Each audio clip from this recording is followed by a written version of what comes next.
नमस्कार, आप देख रहे हैं यूपी विशेष। मैं हूं आपके साथ तुषार कौशिक। यूपी के कई जिलों के अंदर बाढ़ का कहर है और ऐसे में बाराबंकी, गोंडा, हापुड़ ये तमाम वो जिले हैं जहां पर बाढ़ कोहराम मचाए हुए है। ऐसे में 15 जिले के 820 गांव बाढ़ से प्रभावित हैं। करीब 173 गांव के साथ सड़क संपर्क मार्ग पूरी तरह टूट चुका है। ऐसे में प्रशासन नाव से इन लोगों की मदद करने के लिए परेशान है और बाढ़ के पानी से किसान के साथ आम जनता भी बेहाल हो चुकी है। तो करीब 173 गांव ऐसे हैं जहां से पूरी तरीके से सड़क संपर्क मार्ग टूट चुका है, यानी कि उनका जो ट्रांसपोर्टेशन है वो पूरी तरीके से बेहाल हो चुका है। और ऐसे में नाव के ही एक रास्ता बचता है कि नाव के जरिए ही वहां तक प्रशासन उन तक राहत सामग्री पहुंचा सके या राहत पहुंचा सके। तो दो तस्वीरें आप देखिए हापुड़ और गोंडा की।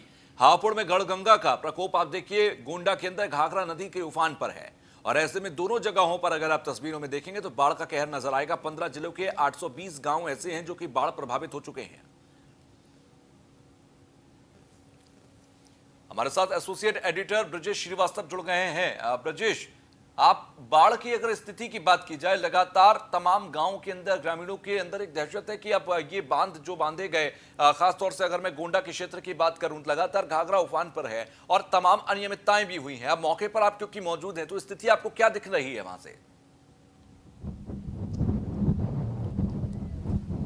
बिल्कुल, देखिए तुषार, मैं पहले आपको सबसे पहले सरयू घाघरा की बाढ़ की तस्वीर दिखाता हूं कि आखिर किस तरीके से आप देखिए, जहां तक आपको नजर जाएगी आपको वहां तक आपको सिर्फ बाढ़ ही बाढ़ नजर आएगी। ये पूरे आसपास के तमाम जो इलाके हैं वो पूरी तरीके से जलमग्न हो चुके हैं और हम इस वक्त जो है उस जो भिखारीपुर सकरौड़ बंधा है, इस बंधे पर मौजूद है और इस बंधे से आप देखिए पूरी जहां तक नजर जा रही है पूरे बंधे में जो है बाकायदा आपको जो है यहाँ पर बाढ़ ही बाढ़ आपको दिखाई देगी। और सबसे बड़ी चीज ये है कि एक तरफ बंधा है, यानी एक तरफ नदी है और दूसरी तरफ आबादी है। ये देखिए, आपको मैं इसके ठीक दाहिनी तरफ दिखाता हूं। पहले बंधे के ठीक दाहिनी तरफ देखिए, आपको आबादी दिखाई देगी और वो आबादी यानी कि वहां पर 40 से 50 गांव ऐसे हैं जो इस बंधे पर टिके हुए हैं। यानी कि अगर बंधा टूटा या बंधा बहा तो वो 40-50 गांव पूरी तरीके से जलमग्न हो जाएंगे और वो 40-50 गांव इस वक्त दहशत के साए में जी रहे हैं। आप जरा सामने की तस्वीर देखिए, ये उस गांव की तस्वीर है जो बांध के ठीक दूसरी तरफ है। और सबसे बड़ी बात यह है कि ये गांव 2 दिन पहले पूरी तरीके से खतरे में था, क्योंकि महज 2 फीट बंधा बचा था, वरना पूरी तरीके से बंधा टूट चुका था। और आधी रात में किसी तरीके से आनन फानन में युद्ध स्तर पर बंधे को बचाने की वो तमाम कवायद की गई। मैं आपको पहले वो तस्वीर भी दिखाऊंगा कि आखिर ये देखिए, ये सामने जो आप तस्वीर देख रहे हैं, दरअसल ये वो तस्वीर है जो कटान हुई थी। एक मोटरसाइकिल को छोड़ करके, मतलब केवल एक मोटरसाइकिल निकल सकती थी, केवल इतनी जगह बचती, वरना पूरी कटान हो चुकी है। आप देखिए सामने कटान आपको साफ तौर पर ये दिखाई दे रही होगी। अब क्या है, अब अधिकारियों ने पेड़ों को डाल करके, पत्थरों के बोल्डर डाल करके किसी तरीके से ये कटान रोकने की कोशिश की जा रही है। गनीमत है कि इस वक्त 2.5 लाख क्यूसेक डिस्चार्ज है सरयू का, और ये डिस्चार्ज पहले से काफी कम हुआ। पहले 3.5 लाख क्यूसेक के आसपास डिस्चार्ज था, जो कम हुआ है। डिस्चार्ज के कम होने से जल स्तर के थोड़ा सा कमी आने पे इस वक्त ये डेंजर एंड से 51 सेंटीमीटर ऊपर बह रही है।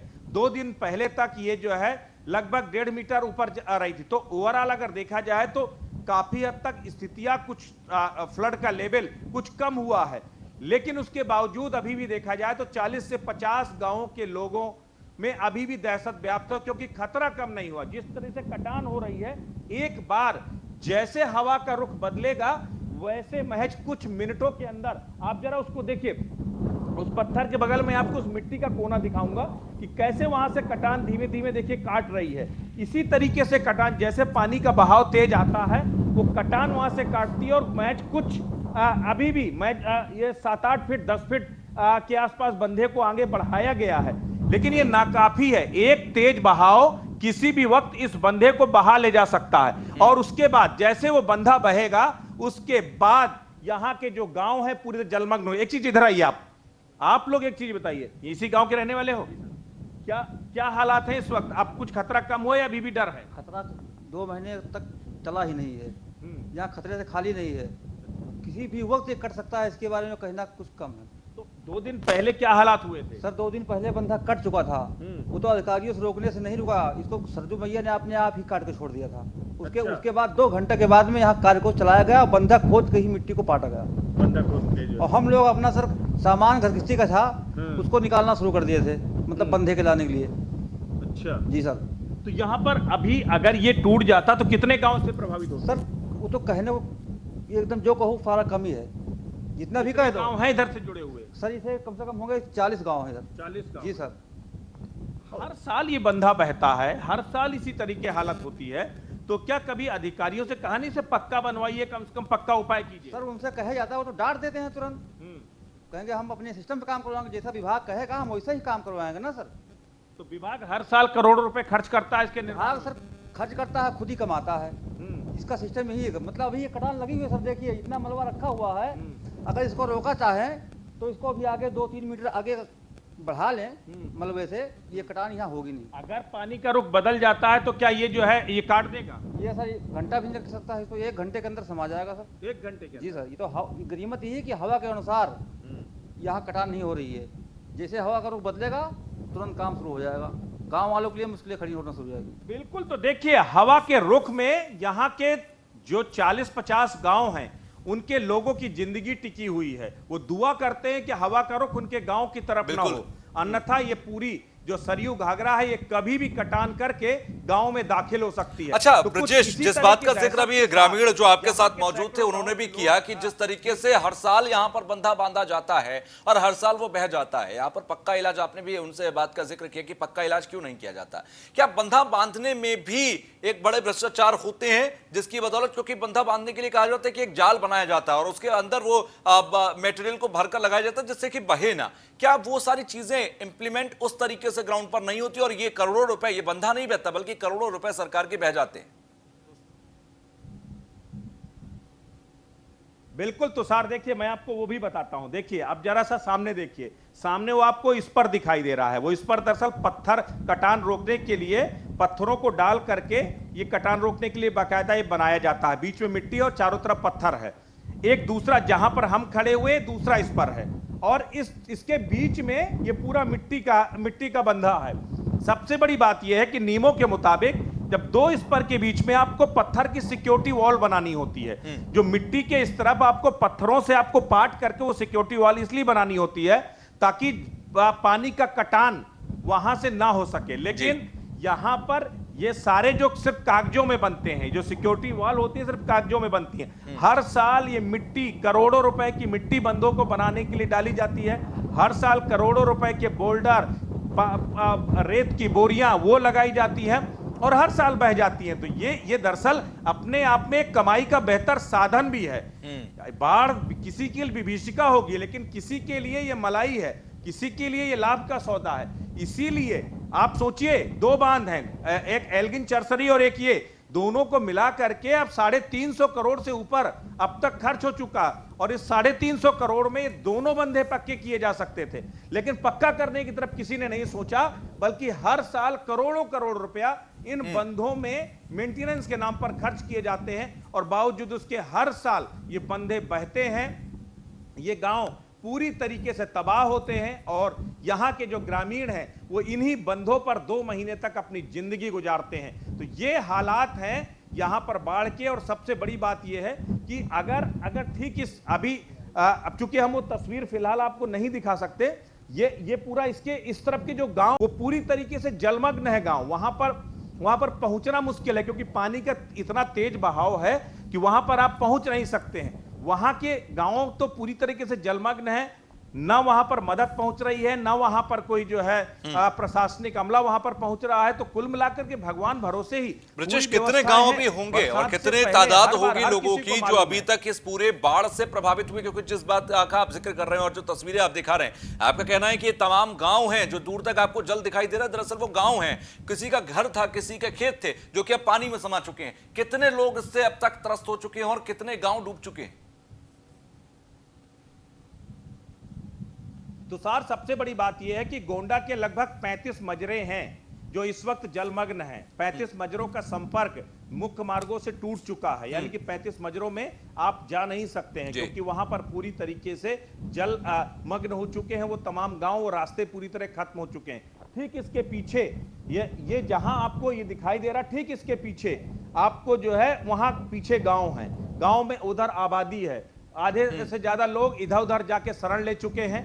बहुत सारे इलाके जलमग्न हो चुके हैं। मवेशी जो है बहुत सारे बह चुके हैं। तो हालात बेहद खराब है।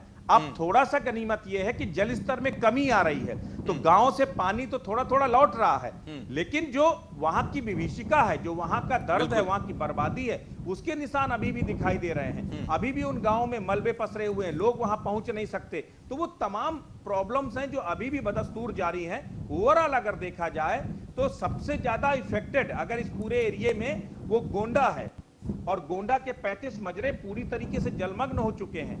सबसे बड़ी बात यह है कि देखिए, जिलाधिकारी ने यहां पर मौके पे पहुंचकर रात भर रह करके उस बंधे को कम से कम बनवाने का प्रयास किया, अन्यथा तो हालात और बुरे हो गए होते। लेकिन सवाल यह है कि जो प्रयास आप आपदा के समय, जब आपदा आपके सिर पर आ जाती, वो कर रहे हैं, अगर वो प्रयास आपने पहले से किए होते इंतजामात, तो कम से कम इस तरह की जो है प्रॉब्लम क्रिएट। अच्छा ब्रजेश, देखा जाए अभी बातचीत जब आप ग्रामीण से कर रहे थे तो वो एक्सीएन का जिक्र कर रहे थे कि एक्सीएन साहब से लगातार हम बातचीत इस बारे में ग्रामीणों ने की, या फिर उन्होंने शिकायत की तो वो सीधे डांट डपट देते हैं ग्रामीणों को। एक्सीएन साहब के बारे में तो खबर कुछ दिन पहले ये भी आई थी कि जब बंधा बह गया था तो वो ग्रामीणों को राहत देने की जगह वहां से भागते नजर आए थे, और उसके बाद जिलाधिकारी पहुंचे, उन्होंने बंधे को मजबूत कराया और तमाम गतिविधियां हुई। क्या ऐसे अधिकारियों के ऊपर कभी कोई कार्रवाई नहीं होती? तुषार मैं आपको कुछ देखिए, सबसे बड़ी चीज है यहां पर जो एक्सीएन है बीएन शुक्ला 3 सालों से यहां पर तैनात है, और सबसे बड़ी बात है 3 साल में 3 बार ये बंधा बह चुका, और उन्हीं के कार्यकाल में बंधा 3 बार बह चुका। क्या आपको नहीं मालूम है क्या हालात होते हैं? और अगर मालूम है तो आज तक आपने इंतजामात क्यों नहीं किए? तो सवाल यही है कि आप कर क्या सकते हैं? जो आप कर सकते हैं वो आपने किया नहीं, और अब जब मौके पे आपदा आपके सिर पर आ गई तब आप जो है उसके लिए प्रयास कर रहे हैं, तब आपके प्रयास निरर्थक होंगे, क्योंकि जो पानी का प्रवाह है वो किसी भी तरीके के प्रयास नाकाफी। एक चीज दद्दू, एक चीज बताओ, क्या हाल है यहाँ पर? अरे साहब जोन हाल है, बहुत दिक्कत है साहब, बहुत घर कुरिया बह जाता, हम तो कुछ नहीं निकाल पाए, सब बह जाते हैं, सब बह जाता, सब बह जाता। भर में जितना कमाते हो सब ये सरयू ले जाती है। साहब बिल्कुल देखा जाए क्या कहें, हाँ? हम सब ऐसे मजबूर हो गए साहब, जब काम का टाइम रहा तब काम लगता ही नहीं है, और जब काटने लगा था तब पत्थर बोल्टी गिरा हो जाता है, कैसे रुकेगा? तो ये अधिकारी जो है पहले से इंतजाम नहीं करते क्या? अरे साहब किए होते तो कैसे कट जाता, हाँ, जब किए होते कैसे कट जाता, बाकी समय में ऐसे ही पड़ा रहता है। अब देखा जाए साहब पड़ा ही है, तो मतलब इससे एंड टाइम में उपाय करने से कोई फायदा होगा? इससे क्या होगा? बच जाएगा गाँव तुम्हारा? नहीं बचेगा साहब, जब कटान लगेगी तब बचेगी, कभी कट जाए, कटा ही है, कई बार कटा है। तो कहाँ से मवेशी वेशी सामान वामान लेके कहाँ रहते हो तुम लोग जो है? अरे साहब कहाँ रहते हैं, भागती के कैसे बसर करते हैं, वो बंधा पर भाग के जाते हैं, कभी अपन जीव बचाते हैं, घर में पानी हल जाता है, घर भी गिर जाता है। भैया एक चीज ये बताओ, आप लोग हर साल यहाँ प्रताड़ित होते हो, हर साल इस तरह हर साल। और यहाँ पर साहब जब बंधा कटे लागत है, जब जेई वगैरह कोई चेंज है, इनसे कहा जाए तो ये कहते हैं हमारा मन कहे तो हम करेबे, तो ये कहे पर ना करेबे साहब। तो इनसे जब कहा जाए टांट की जाए, तुरंत फोर्स व्यवस्था कराई दिया थे, मारपीट शुरू हो जाती। इस बार हम लोग उस टाइम जब बांध कटने वाला था तो हम लोग गाँव वाले जुटे थे, उस पर इन्होंने जेई वगैरह और सब भाग लिए। जब बांध कटान हो चुका था तब हम लोग डैम के पास फोन किए, डैम साहब बोले मैं आ रहा हूँ तुरंत, और जो है तो इसके बाद पहले इन्होंने फोर्स बुलवा लिया, फोर्स हमको सबको पीटना शुरू किया, हम लोगों के बीच जब पीटना शुरू किया हम लोगों ने कुछ पथरावबाजी हुई। अब उस पर हम अधिकारी लोग भाग गए, जब डीएम साहब आए तब मनो अधिकारी को बुला करके और यहाँ लाए, बांध को बनाना बुकलैंड मशीन से शुरू कराया। तो डीएम अगर नहीं होते तो बांध बह गया? हाँ साहब बिल्कुल बह जाता, कोई काम नहीं हो रहा, सब भाग गए। सिंचाई विभाग के अधिकारी क्या कर रहे थे? सब भाग गए थे यहाँ से, हाँ सब भाग गए मशीन उसी लेकर के। हम लोग जब ईंटा पत्थर बहा रहे थे तो फोर्स व्यवस्था पहुंची, उन्होंने डंडा पीटना शुरू कर दिया। हम जब मतलब वो किए तब बवाल हो गया। लोगों ने बंधे को बचाने कुछ प्रयास किया? हाँ बिल्कुल, ईंटा पत्थर जो था बहा रहे थे, पुलिस वालों ने पहुंचे, डंडा चालू किया, कहा भगो यहाँ से, नहीं बांध कट जाएगा, डूब जाएगा, डूब जाओगे। तब हम लोग जब कुछ हुआ बोलबत कही, उसमें पथरावबाजी होना शुरू हो गया।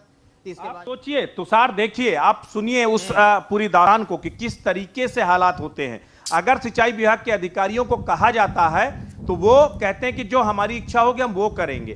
बंधा बह रहा है, अधिकारी भाग गए, मतलब जिनके ऊपर जिम्मेदारी थी और दूसरी बात देखिए, मैं आपको इधर थोड़ा सा तस्वीर अगर दिखाऊं कि यहाँ पर किस तरह से यहाँ पर आसपास नहीं है, बल्कि सीसीटीवी कैमरे से बंदे की बाकायदा निगरानी होती है। और निगरानी को यही नहीं बल्कि यहां से लेकर लखनऊ तक होती है। सवाल यह है कि लखनऊ तक अगर इसके मॉनिटरिंग सेंटर बनाए गए हैं तो क्या उन अधिकारियों को दिखाई नहीं दे रहा कि यहां पर ये बंदा बह सकता है या बहने वाला है या कटान हो रही है? तब वो अधिकारी इन अधिकारियों को क्यों नहीं जो है इस बात के लिए निर्देशित करते कि मौके पर जाकर और सवाल तो ये भी है कि जिस जगह पर कटान हो रहा है, जिस जगह बंदा लगा है, आपने खुद देखा आसपास कोई सीसीटीवी भी नहीं है, तो फिर निगरानी किस तरह से हो रही है? चलिए, बहुत बहुत शुक्रिया ब्रजेश, हमसे लगातार आप जुड़े रहे और जो अहम जानकारी आपने ग्राउंड से दिखाई वो बहुत जरूरी है देखना, और सरकार को बहुत हद तक समझ लेना चाहिए कि आखिर स्थिति क्या है। सिर्फ कागजों पर टेबल पर बैठकर या मीटिंग के टेबल पर बैठकर ये कह देना कि हमने बाढ़ से राहत के लिए इतना कुछ किया, ये काफी नहीं होता। ग्राउंड पर वो चीजें दिखनी चाहिए। जब मिली भगत से और लापरवाही से अधिकारियों के